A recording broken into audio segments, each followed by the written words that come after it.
My name is Beth Hiley here for Board Game Geek at Gen Con 50. I'm sitting down with Mike Fitzgerald, who is the designer of Dragon Island, being published by R&R Games. Mike, what have you got for us this time? Okay, well, it's not a card game. It's not, right. First time I've ever done a game that's not card-based. How many card games do you think you've banked at this point? This is my 76th game. The first 75, they've all been published. The first 75 were card games. Wow. Or card-driven games. Wow, okay, number 76. But I've always wanted to try this, and I was pleasantly surprised. Cards are hard because you don't have things that can immerse the players just because they're there, right? Yeah. So you have to create a world just from card mechanics. This way, I have tiles I can use. I have shield. I got all this stuff that helps you create the world that you're in. So in this game, we're on Dragon Island, and we're wizards, and we're coming here to figure out what's here. Our kingdoms have sent us to capture some dragons. There's lore about a lot of dragons here. So we want to capture some dragons, bring them back. To do that, because we're in this new and strange island, as we start to explore, we're going to run into dragons. And these are wizards who are going to be able to tame these dragons or capture them. So when you tame a dragon, we call it a pet. You become it's your pet, but it gives you powers like flying to the color of the dragon.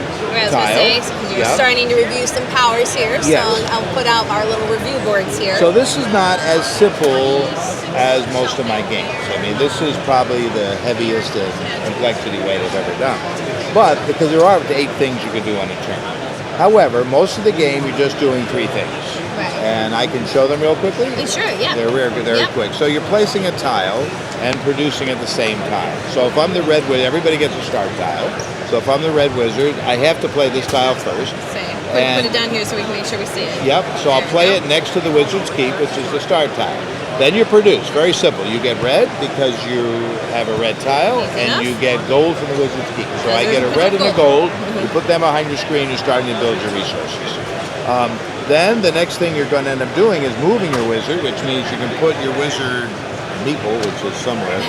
He's smaller than this one. You put him on the place you want to start. Either get a couple gold or get treasure maps here, which are a lot of fun. I'm going to explain those too. And then you draw a tile. And so the early turns are very quick as the island starts to grow. I was going to say, and that's really nicely listed out here, that the ones in red are the things that have to happen. There's things that will happen conditionally, like you have to place dragons on empty dragon symbols, and those are right here, like 2 dragons go there. So when you see it, you put them on. The fun things, a lot of fun things to do in the game. A lot of people like the treasure cards the best. A little bit like Takenoko, but not the same. But if you have the card. If you can end up on a plains, that would be where the X is. And surrounding that plains tile are a lake, 2 mountains, and another plains.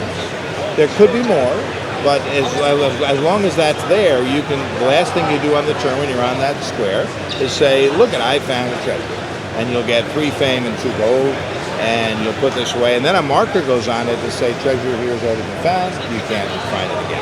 So there's lots of variety. There's easy ones, harder ones, and it's a lot of fun. You can make most of your points come from here if you want to. So it's one of the key strategies. The other ones would be dragon related. These are the pet cards. I think these came out really well. Right. I was going to say, we looked at a prototype version of this, and they didn't have all the artwork finalized, and these are really spectacular. Nice. So you have these behind your screen. When you tame the dragon, like say I tame a red dragon, then I turn this over in front of my screen, and I'll pay 3 gold to tame the dragon. Dragons love gold, so the only use for gold in the game is to move dragons to different places and to tame them. Gold is useless otherwise. But because fame is your end. Yes, but you need the gold. So there aren't as many gold tiles as the other tiles, but when it comes out and your wizard's keep can give you 1 when you're producing, 2 when you go to it, they become very valuable.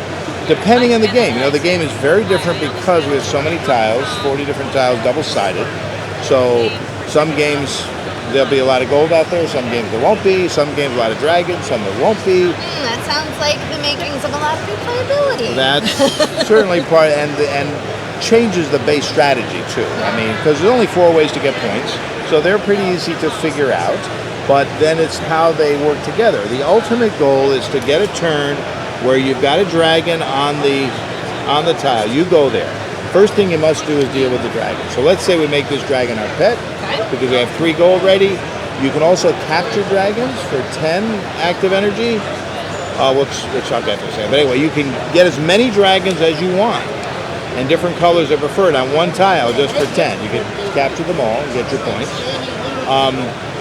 Active energy, by the way, I'll just tell you, it means the energy of the tile you're on, which would be red in this case, and energy around it that's not gold. So if you were doing something on this tile with a dragon, you could only spend red or white.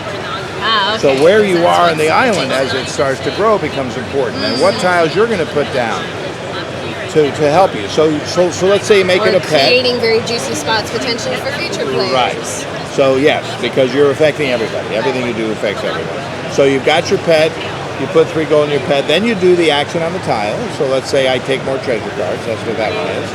Then you can find the treasure there last. So if you can pull off those 3 things on one turn, that's where the real charm of the game is, in being efficient and making points. Now, Mike, because you are the master of card games, and I mean, I having played quite a few of yours, I would say they really are all very easy to learn how to play, but not necessarily easy decision making within the game. What was different about this process for you? Well, or was there no difference in how you designed all those card games versus now your first tabletop board game? The difference is you have different tools available to immerse the player. So we have the tiles, we have a spatial thing, which isn't in a lot of card games. I did a couple with them, but I have spatial relationships for the treasure maps, for where you're going, adjacencies. But I did do the same thing. I tried to build a very easy rule set, especially learning, because your first few turns are so quick. Play it, get your resource, go on a tile, and then draw a tile. It's later on, as things start to complicate on the island, that you're going to look at these other things you could do and start, wow, if I can pull off and all do this on one tile, then I got something. There's also a dragon pen everybody has, where you can build it, and then every turn put a dragon there. You're the only one who can capture that dragon. So you build up your pen of dragons, and late in the game, you got to be able to do it before the end of the game. You go there, capture them all for a boatload of points. But you are investing stuff to do that, the gold and other things, and it's going to tear you away from some other things. But it's one of the 4 paths to victory. Well, Mike, I'm so glad. Like, I know you have many accomplishments under your belt, but it's just exciting. Very exciting First for me. board game. Yes, and I have others coming. So I'm going to do both. I'm going to, and I may even, I don't know, who knows? Maybe I'll do a dexterity game someday, which I doubt. I'm not going to promise that. I love them, the good ones. I really love, but I can't do it. Well, if you guys are interested in checking out Mike Fitzgerald's game, this is Dragon Island, which is being published by R&R. And thank you again for letting us take Thank you, Beth. Really fun to be back out with you. Very good. Thank you all.